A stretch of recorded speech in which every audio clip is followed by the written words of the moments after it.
बिस्मिल्लाहिर्रहमानिर्रहीम। अस्सलामु अलैकुम वरहमतुल्लाहि वबरकातुहू।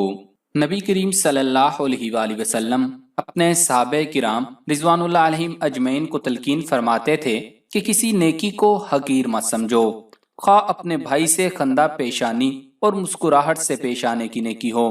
हजरत जाबिर रज़ी अल्लाह ताला अन्हु की रिवायत है कि रसूल करीम सल्लल्लाहु अलैहि वसल्लम पर जब वही आती या जब आप सल्लल्लाहु अलैहि वसल्लम वास फरमाते तो आप सल्लल्लाहु अलैहि वसल्लम एक ऐसी कौम के डराने वाले मालूम होते जिस पर अजाब आने वाला हो, मगर आप सल्लल्लाहु अलैहि वसल्लम की अमूमी कैफियत ये होती थी कि सबसे ज्यादा मुस्कुराता हुआ हसीन चेहरा आप सल्लल्लाहु अलैहि वसल्लम का होता था। हजरत आयशा सिद्दीका रज़ी अल्लाह ताला अन्हा फरमाती हैं कि रसूलुल्लाह सल्लल्लाहु अलैहि वसल्लम घर में हमेशा खुश और हंसते मुस्कुराते वक्त गुजारते थे। आप सल्लल्लाहु अलैहि वसल्लम की हिस्से मिजाह बहुत लतीफ थी। आप सल्लल्लाहु अलैहि वसल्लम साफ सुथरा और सच्चा मजाक करते थे। हजरत आयशा सिद्दीका रज़ी अल्लाह ताला अन्हा फरमाती हैं कि रसूलुल्लाह सल्लल्लाहु अलैहि वसल्लम बहुत मिजाह करते थे और फरमाते थे कि अल्लाह ताला सच्चे मिजाह करने वाले पर नाराज नहीं होता।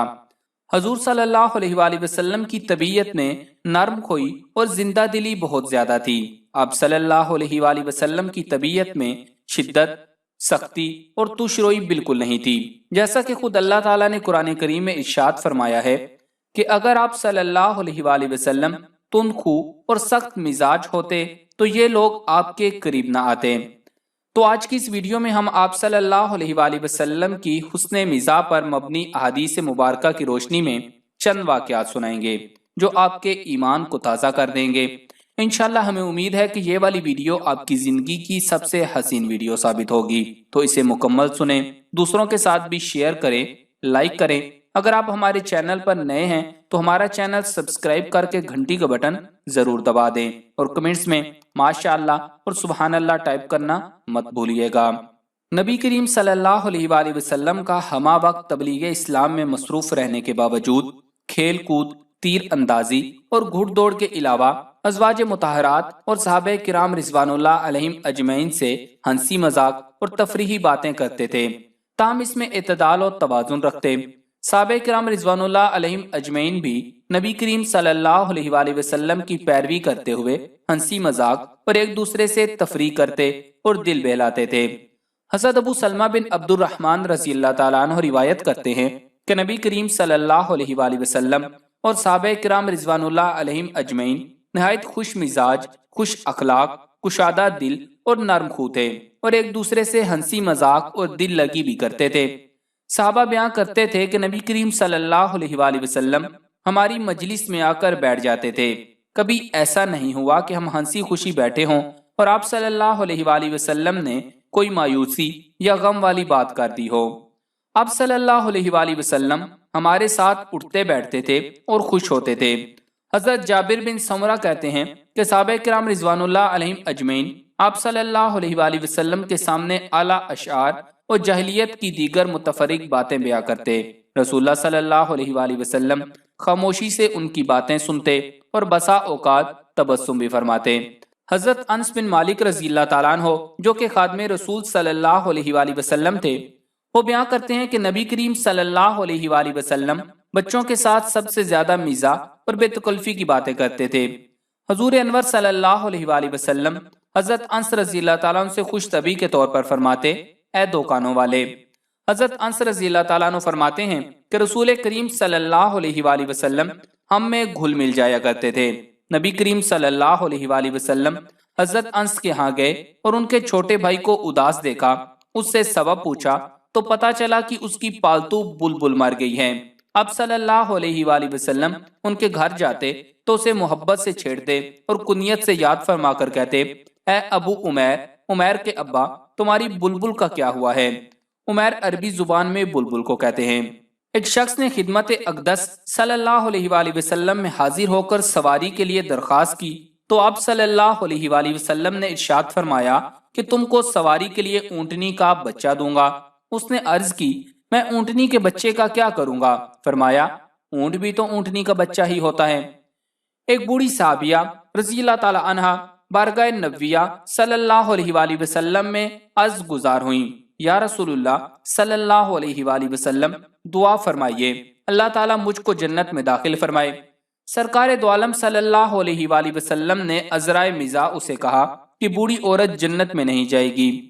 اتنے میں نماز کا وقت ہو گیا۔ حضور انور صلی اللہ علیہ وآلہ وسلم نماز ادا کرنے کے لیے مسجد تشریف لے گئے۔ اس بوڑھی عورت نے رونا شروع کر دیا، خوب روئی، یہاں تک کہ نبی کریم صلی اللہ علیہ وآلہ وسلم تشریف لائے۔ حضرت عائشہ صدیقہ رضی اللہ تعالیٰ عنہ نے عرض کی، یا رسول اللہ صلی اللہ علیہ وآلہ وسلم، جب سے آپ نے اس بوڑھی عورت کو یہ فرمایا ہے کہ کوئی بوڑھی عورت جنت میں نہیں جائے گی، اس وقت سے زاروں کی تار رو رہی ہے۔ حضور صلی اللہ علیہ وآلہ وسلم یہ سن کر مسکرائے اور فرمایا، بے شک جنت میں کوئی بوڑھی عورت نہیں جائے گی بلکہ جوان ہو کر جائیں گی۔ حضرت انس بن مالک رضی اللہ تعالیٰ عنہ فرماتے ہیں کہ دیہات کے رہنے والے ایک صحابی جن کا نام زاہد تھا، وہ گاؤں سے حضرت صلی اللہ علیہ وآلہ وسلم کے لیے ہدیہ لایا کرتے تھے، اور جب یہ واپس جانے لگتے تو حضور اکرم صلی اللہ علیہ وآلہ وسلم انہیں شہر کی چیزیں دے دیا کرتے اور فرماتے، ظاہر ہمارا دیہات ہے اور ہم اس کے شہر ہیں۔ حضور صلی اللہ علیہ وآلہ وسلم کو ان سے بڑی محبت تھی، لیکن تھے وہ واجبی شکل و صورت کے۔ ایک مرتبہ حضرت ظاہر رضی اللہ تعالیٰ عنہ اپنا سامان بیچ رہے تھے۔ حضور اکرم صلی اللہ علیہ وآلہ وسلم نے پیچھے سے جا کر انہیں پکڑ لیا۔ وہ حضور اکرم صلی اللہ علیہ وآلہ وسلم کو نہ دیکھ سکے، یعنی ان کی کمر اپنے سینے سے لگا کر ان کی بغلوں کے نیچے سے دونوں ہاتھ لے جا کر ان کی آنکھوں پر رکھ دیے۔ حضرت ظاہر رضی اللہ تعالیٰ عنہ نے کہا، مجھے چھوڑ دو، یہ کون ہے؟ پھر پیچھے مڑ کر دیکھا تو حضور اکرم صلی اللہ علیہ وآلہ وسلم کو پہچان لیا اور اپنی پیٹھ حضور اکرم صلی اللہ علیہ وآلہ وسلم کے سینے سے اچھی طرح چمٹانے لگے، اور حضور اکرم صلی اللہ علیہ وآلہ وسلم بطور مزاح فرمانے لگے، اس غلام کو کون خریدے گا؟ حضرت ظاہر رضی اللہ تعالیٰ عنہ نے عرض کی، یا رسول اللہ صلی اللہ علیہ وآلہ وسلم، اگر آپ صلی اللہ علیہ وآلہ وسلم مجھے بیچیں گے تو مجھے کھوٹا اور کم قیمت پائیں گے۔ حضور نبی کریم صلی اللہ علیہ وآلہ وسلم نے فرمایا، لیکن تم اللہ کے نزدیک کھوٹے اور کم قیمت نہیں ہو، بلکہ اللہ کے ہاں تمہاری بڑی قیمت ہے۔ اسی طرح ایک موقع پر مجلس میں کھجوریں کھائی گئیں۔ آپ صلی اللہ علیہ وآلہ وسلم مزاح کے طور پر گٹھلیاں نکال کر حضرت علی رضی اللہ تعالیٰ عنہ کے آگے ڈالتے رہے۔ آخر میں گٹھلیوں کے ڈھیر کی طرف اشارہ کر کے ان سے کہا کہ تم نے تو بہت کھجوریں کھائیں۔ انہوں نے جواب دیا کہ آپ نے تو گٹھلیوں سمیت کھائی ہیں۔ صحابہ کرام رضوان اللہ علیہم اجمعین نے آپ صلی اللہ علیہ وآلہ وسلم سے تعجب سے پوچھا کہ آپ صلی اللہ علیہ وآلہ وسلم بھی مزاح کرتے ہیں؟ تو آپ صلی اللہ علیہ وآلہ وسلم نے ارشاد فرمایا، ہاں بے شک میرا مزاح سراسر سچائی اور حق پر ہے۔ امام بخاری رحمۃ اللہ علیہ نے حضرت سفینہ رضی اللہ تعالیٰ عنہ سے روایت کیا ہے، ایک سفر میں مجاہدین کے ساتھ جو بوجھ تھا وہ بہت گراں محسوس ہونے لگا۔ سرکار دو عالم صلی اللہ علیہ وآلہ وسلم نے مجھے فرمایا، تم اپنی چادر بچھاؤ، چنانچہ انہوں نے اپنا بوجھ اس میں ڈال دیا۔ رسول اکرم صلی اللہ علیہ وآلہ وسلم نے فرمایا، اسے اٹھا لو، تم تو کشتی ہو، یعنی کشتی میں سارا بوجھ سما جاتا ہے اور وہ اٹھا لیتی ہے۔ عربی زبان میں حضور صلی اللہ علیہ وآلہ وسلم نے انہیں سفینہ ہی کہا ہے، اور عربی زبان میں سفینہ کشتی کو کہتے ہیں۔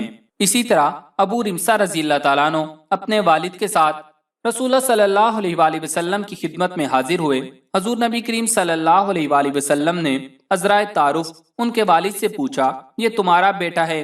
حضور صلی اللہ علیہ وآلہ وسلم کا زور یہ پر تھا۔ انہوں نے اپنی سادگی میں سمجھا کہ پوچھ رہے ہیں واقعی تمہارا ہی بیٹا ہے۔ نہایت سنجیدگی سے کہنے لگے، رب کعبہ کی قسم یہ میرا ہی بیٹا ہے۔ حضور صلی اللہ علیہ وآلہ وسلم معاملہ سمجھ گئے، مگر ان کے اصرار پر عذرائے تفنن فرمایا، واقعی پکی بات ہے۔ وہ اس پر اور سنجیدہ ہو کر کہنے لگے، حضور صلی اللہ علیہ وآلہ وسلم، میں پختہ قسم کھا کر کہہ سکتا ہوں کہ یہ میرا ہی بیٹا ہے۔ رسول کریم صلی اللہ علیہ وآلہ وسلم یہ سن کر بہت معزوز ہوئے اور مسکراتے رہے۔ خصوصاً ابو رمسا رضی اللہ تعالیٰ عنہ کے باپ کی قسمیں کھانے کی وجہ سے حضور صلی اللہ علیہ وآلہ وسلم بہت معزوز ہوئے، کیونکہ بچے کی شباہت والد سے اتنی ملتی تھی کہ اس کے نسب میں کسی شبہ کا احتمال نہ ہو سکتا تھا۔ حضرت محمود بن ربیع رضی اللہ تعالیٰ عنہ فرماتے تھے کہ میری عمر 5 سال تھی، حضور صلی اللہ علیہ وآلہ وسلم ہمارے ڈیرے پر تشریف لائے، ہمارے کنویں سے پانی پیا اور بے تکلفی سے میرے ساتھ کھیلتے ہوئے ڈول سے پانی کی کلی میرے اوپر پھینکی۔ एक और साहबी रजी अल्लाह ताला अन्हु बयां करते हैं कि मैं छोटा सा था कि मेरे वालिद मुझे रसूलुल्लाह सल्लल्लाहु अलैहि वसल्लम के पास लेकर आए। हजूर सल्लल्लाहु अलैहि वसल्लम के दोनों शानों के दरमियान गोश्त का उबरा हुआ एक टुकड़ा कबूतरी के अंडे के बराबर था। पुरानी आसमानी किताबों में इस निशान को मोहरे नबूवत का नाम दिया गया था, जो हज़रत सल्लल्लाहु अलैहि वसल्लम की शनाख्त की एक जिस्मानी अलामत थी। मैंने कमीज में से वो गोश्त का टुकड़ा देखा तो उससे खेलने लग गया। वालिद ने मुझे डांट दिया। नबी करीम सल्लल्लाहु अलैहि वसल्लम ने फरमाया, बच्चा है, इसे कुछ न कहो, खेलने दो। सहाबा किराम रिजवानुल्लाह अलैहिम अजमईन जानते थे कि अगर वो मिजाह के रंग में हजूर सल्लल्लाहु अलैहि वसल्लम से बात करेंगे तो हजूर सल्लल्लाहु अलैहि वसल्लम खुश होंगे, नाराज ना होंगे। औफ बिन मालिक रजी अल्लाह ताला अन्हु कहते हैं कि मैं ग़ज़वा तबूक में रसूल करीम सल्लल्लाहु अलैहि वसल्लम की खिदमत में हाजिर हुआ। आप सल्लल्लाहु अलैहि वसल्लम चमड़े के एक छोटे से खेमे में थे। मैंने सलाम अर्ज किया तो आप सल्लल्लाहु अलैहि वसल्लम ने फरमाया, अंदर आ जाओ। मैंने खेमा के छोटे साइज पर मिजाह करते हुए अर्ज किया कि क्या सारे का सारा ही आ जाऊं? आप सल्लल्लाहु अलैहि वसल्लम ने फरमाया, हाँ, सारे के सारे ही आ जाओ। एक दफा हजरत सुहेब रजी अल्लाह ताला अन्हु रसूलुल्लाह सल्लल्लाहु अलैहि वसल्लम की खिदमत में हाजिर हुए। हजूर सल्लल्लाहु अलैहि वसल्लम के सामने खजूरें और रोटी पड़ी थी। आप सल्लल्लाहु अलैहि वसल्लम ने सुहेब रजी अल्लाह ताला अन्हु को भी दावत ताम दी। सुहेब रजी अल्लाह ताला अन्हु रोटी की बजाय खजूर ज्यादा शौक से खाने लगे। रसूल करीम सल्लल्लाहु अलैहि वसल्लम ने उनकी आंख में सोजश देखकर फरमाया कि तुम्हारी एक आंख दुखती है। इसमें इशारा था कि खजूर खाने में एहतियात करनी चाहिए। उन्होंने अर्ज किया, या रसूलुल्लाह सल्लल्लाहु अलैहि वसल्लम, मैं सेहतमंद आंख वाली तरफ से खा रहा हूँ। नबी करीम सल्लल्लाहु अलैहि वसल्लम इस मिजाह और हाजिर जवाबी से बहुत माजूज हुए। तो मुअज़्ज़िज़ ख़वातीनो हज़रात, इस वीडियो के बनाने का मकसद ये है कि हुदूद शरिया के अंदर रहते हुए किसी की भक्ति उड़ाए बगैर, किसी की तजलील और तनकीस किए बगैर, किसी के अयूब व नकाइस उछाले बगैर अपने बीवी बच्चों, रिश्तेदारों, अजीजों, अकारब और दोस्तों के साथ गाहे बगाहे हंसी मजाक और दिल लगी करना, बल्कि इस्लाम इसकी तारीफ भी करता है और इसकी इजाजत भी देता है, और ये नबी करीम सल्लल्लाहु अलैहि वसल्लम की सुन्नत भी है। इन वाक़यात के अलावा भी मुतअद्दिद वाक़यात अहदीस मुबारका में मिलते हैं, और गालबन 7-8 साल कबल ज़माने तलब इल्मी में इस मौजू पर एक किताब भी मेरी नज़र से गुजरी थी। अब खास याद नहीं कि वो किस आलिम ने लिखी थी। तो इंशाल्लाह इस मौजू पर जितने वाक़यात और अहादीस हमें मिलती रहेंगी वो आप तक पहुँचाते रहेंगे। अल्लाह ताला से दुआ है कि वो हमें नबी करीम सल्लल्लाहु अलैहि वसल्लम के नक्श कदम पर चलने और नबी करीम सल्लल्लाहु अलैहि वसल्लम की सुन्नतों पर अमल करने की तौफीक दे। आमीन।